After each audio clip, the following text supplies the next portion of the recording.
Today, we're really focusing in on a vital skill, mastering English for job interviews. Yeah, the big one. Our mission here is pretty straightforward. We're taking a deep look at a guide on this and pulling out, the absolute best strategies. The aim is to help you feel more confident, give you an edge, especially if English isn't your first language, or maybe if that formal professional English just feels, well, a bit stiff. Definitely. Interviews is stressful enough, right? And adding a language barrier, well, that's another layer entirely. So we want to make the key etiquettes and communication skills clearer, easier to get a handle on. Exactly. And the guide we looked at is really thorough, designed specifically for non-native speakers who are navigating these interviews. And what's interesting, it's not just about grammar, it's those subtleties like politeness, clarity. They have such a huge impact. Okay, so let's unpack that first part. English language etiquettes in interviews. Now, etiquette sounds a bit old-fashioned, maybe? Maybe a little. Yeah. But in this context, it's really practical. It's about showing respect, understanding the professional norms, making people feel comfortable. So it's about connection, essentially, even if your grammar isn't, perfect. That's a great way to put it. The guide basically frames etiquette as those expected, polite behaviors. Yeah. And in an interview, that translates to, well, everything. How you greet someone, how you say thanks. But why does it matter so much? Because good etiquette signals professionalism, attentiveness. It tells the interviewer, okay, this person gets the professional world. And honestly, that can smooth over minor language bumps. Right. So let's get specific. What are some key examples? The guide really highlights the greeting, that first moment. Crucial, yeah. Like walking in, a genuine smile, making eye contact, using those polite, slightly formal phrases. Like, good morning, it's a pleasure to meet you. Or thank you for this opportunity, that kind of thing. Exactly. And it even mentions waiting to be invited to sit. A small detail, but It adds up. Those little things set the tone. they absolutely do. First impressions are really powerful, as the guide points out. Then they're speaking respectfully and clearly throughout. Meaning? Well, choosing more formal words over slang, for one, keeping your voice calm, steady, and importantly, not interrupting. The interruption thing. Tricky sometimes. It can be, but using phrases like, may I add something? Or, excuse me, could you clarify that? Shows real consideration. And you mentioned formal versus casual language. The guide compares them directly. Yes, and it's super practical. It lists everyday casual words and their more professional counterparts.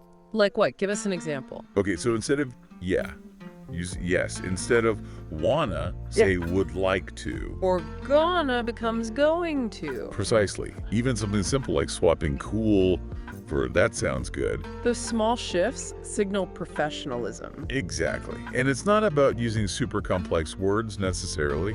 It's often just about slightly more formal, complete structures. It shows you understand the context, you respect the interviewer. Makes sense. And the last etiquette point, gratitude, you said. Yes, absolutely essential. Ending the interview by thanking the interviewer. It seems obvious, but it's so important. So phrases like, thank you for your time today. Or, I really enjoyed our conversation and learning more. Just leaving that positive final note. It reinforces your professionalism, acknowledges their time. Couldn't have said it better. It's that final touch of courtesy. Okay, so that's the how to behave part down. Now, let's dive into the communication skills themselves, especially for non-native speakers. Right. And the guide makes this crucial point. Communication is way more than just vocabulary. It's tone, body language, clarity. All of it. And interestingly, one key piece of advice is, maybe counterintuitively, to speak a little more slowly. Slowly. You mean not rushing. Exactly. When we're nervous, or speaking a second language, we tend to speed up. But slowing down helps you enunciate clearly. It gives the interviewer time to process, and it gives you time to think between sentences. That's smart. The guide suggests recording yourself. Yeah, a brilliant tip. Helped you hear if you're rushing or unclear. Okay. Another big piece of advice was about sentence structure, keeping it simple. Yes. Favor simple, clear sentences. Avoid getting tangled in really complex constructions.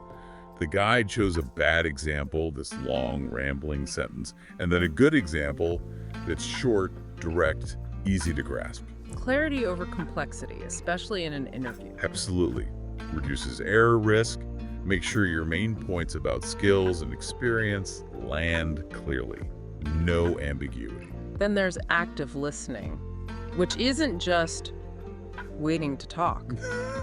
No, definitely not. It's paying full attention, nodding, maybe using little verbal cues like "I understand." And what if you don't understand? Good question. The guide gives polite phrases for that. "Excuse me, could you elaborate?" Or "I didn't quite catch that. Could you repeat it?" Asking for clarification shows you're engaged, not that you're struggling. Precisely. It shows you care about understanding accurately. It's a strength, not a weakness. And we can't forget nonverbal communication, body language. Huge impact. Massive. The guide has clear do's and avoids, Like, do sit upright, make eye contact, smile politely. and avoid fidgeting, looking down too much, crossing your arms. It's amazing how much posture communicates. It really is.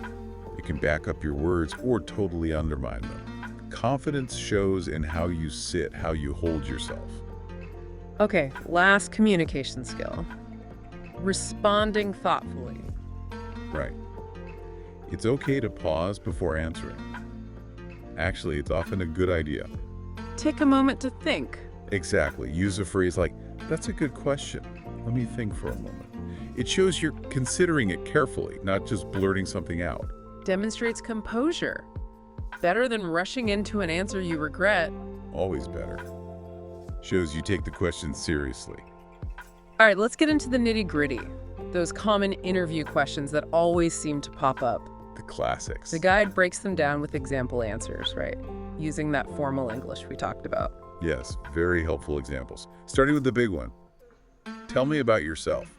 Ah, the open door. How does the guide suggest tackling that? With a simple three-part structure. Who you are professionally, your relevant background briefly, and what you're looking for now.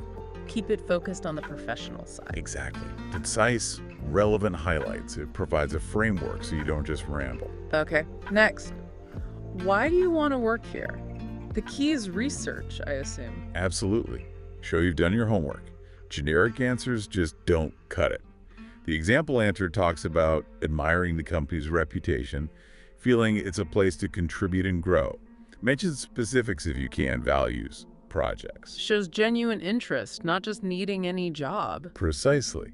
They want to see you're interested in them. What about the "what are your strengths" question? The advice is pick 2 or 3 key ones, and crucially, back them up. With examples. Yes, specific examples from your experience.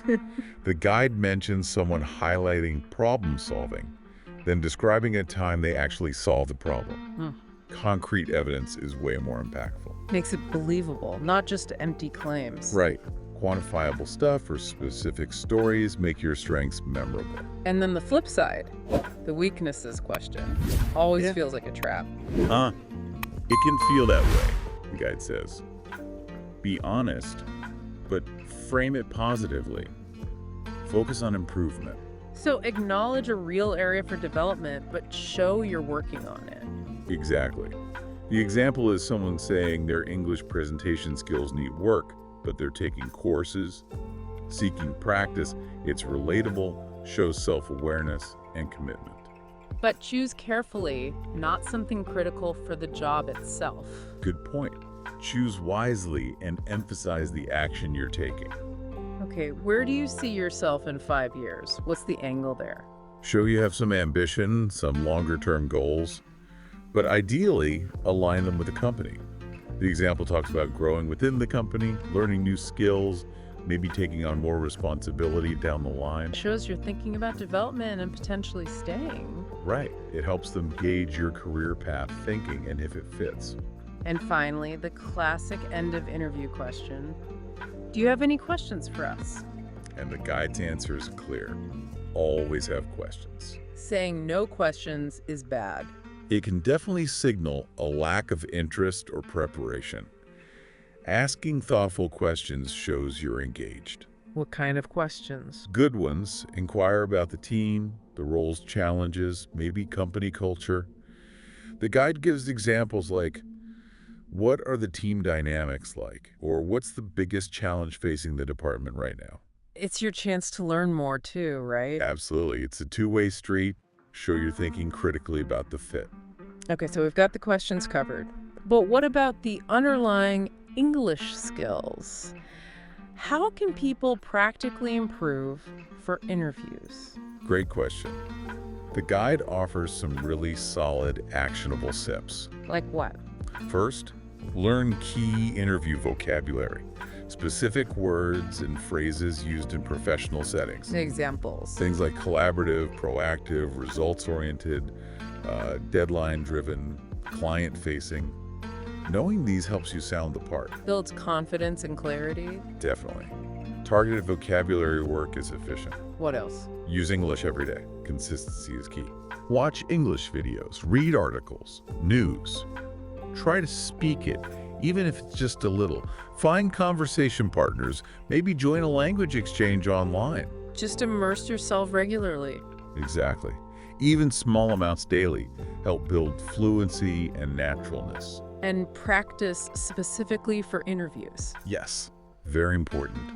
Do mock interviews with a friend, a mentor, anyone who can give feedback. Or record yourself answering questions. Yeah, like we mentioned earlier, it helps you get used to the pressure, spot weaknesses in your delivery or answers. Practice in a safe space. Any other practice tips? Prepare a script, or rather an outline. Key talking points for common questions. Not memorizing word for word, though. No, definitely not. That sounds robotic. It's about organizing your thoughts, making sure you hit the key info clearly and concisely when you actually speak. Organizes your thoughts, boosts confidence. That's the idea. Structure without sounding rehearsed. Okay, so you've done the interview, you feel it went well. How do you end it professionally? Nail that closing. All right, leave that final positive impression. The guide suggests strong closing phrases. Such as? Thank you again for your time and explaining the role in detail. Simple, polite, or maybe reiterate interest. I'm very interested in this position. And a huge recommendation, send a thank you email. How soon after? Pretty quickly. Within 24 hours is standard. Just a brief, polite message. Reiterate thanks, maybe mention something specific you discussed, state your continued interest. That little extra step can make a difference. It really can. Shows follow-through, professionalism, and reinforces your enthusiasm. A crucial final touch. Okay, so let's sort of wrap this up. This deep dive shows that mastering English for interviews, it's achievable, right? Absolutely. Whether you're non-native or just polishing formal English, it really comes down to focused prep, working on etiquette and communication. And remember, perfect English isn't the goal. Not at all. It's about showing respect, clearly showing what you can do, and being open to learning. That's what interviewers connect with. Exactly. So as you get ready for your next interview, think about maybe just one or two of these techniques. How could consistently practicing just one thing, maybe speaking more slowly, or preparing a question, boost your confidence, boost your outcomes? It's a great question to consider. What specific area will you focus on first?